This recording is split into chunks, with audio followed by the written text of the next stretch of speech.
مشینی تعبیر۔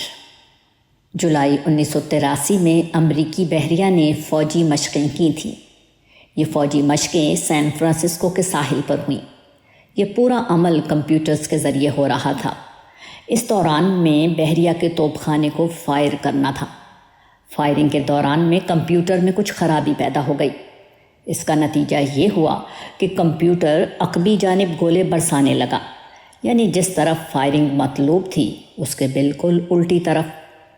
ابتدائی پروگرام کے مطابق اس مشقی گولہ باری میں امریکی بحریہ کے توپ خانے کے گولے دور سمندر میں جا کر گرتے، مگر توپوں کا رخ الٹا ہو جانے کا نتیجہ یہ ہوا کہ اس کے گولے میکسیکو کے ایک مال بردار جہاز کے پاس جا کر گرنے لگے۔ کمپیوٹر میں اس طرح کے لطیفے بار بار پیش آتے ہیں جن کی اطلاع اخبارات اور رسائل میں آتی رہتی ہے۔ کمپیوٹر کے عمل میں ایسی غلطیاں کیوں ہوتی ہیں؟ اس کی وجہ صرف ایک ہے۔ کمپیوٹر صرف ایک مادی مشین ہے، اس کے پاس عقل نہیں ہے۔ اس سے قیاس کیا جا سکتا ہے کہ کائنات اگر ایک مادی مشین ہوتی، جیسا کہ جدید ملحدین کا دعویٰ ہے، تو وہ کبھی اس طرح انتہائی درست طور پر نہ چل سکتی جیسا کہ وہ چل رہی ہے۔ ایسی حالت میں زمین اور اس کی آبادیاں اسی طرح برباد ہو چکی ہوتیں جس طرح زلزلے کے بعد زلزلے کا مقام برباد ہو جاتا ہے۔ کائناتی حادثات کے نتیجے میں کائنات بھی تباہ ہو چکی ہوتی، اور وہ انسان بھی جو کائنات کی مادی تعبیر کرنے کی کوشش کر رہا ہے۔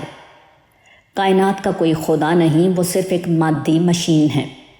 یہ جملہ گرامر کے لحاظ سے بظاہر درست ہے، مگر حقیقت کے اعتبار سے درست نہیں۔ اس کی سب سے بڑی وجہ یہ ہے کہ اس کے اندر داخلی تضاد پایا جاتا ہے۔ یہ جملہ اس وقت صحیح ہوتا جبکہ ایسی کوئی مادی مشین ہوتی جو کسی بنانے والے کے بغیر بن جائے اور کسی چلانے والے کے بغیر چلنے لگے۔ ہم جن مشینوں سے واقف ہیں ان کو انسان بناتا اور چلاتا ہے۔ اس کے باوجود حال یہ ہے کہ یہ مشینیں نقص سے خالی نہیں۔ پھر کیسے ممکن ہے کہ کائنات جیسا بے عیب کارخانہ اپنے آپ وجود میں آ جائے اور اپنے آپ نہایت درست طور پر مسلسل چلتا رہے؟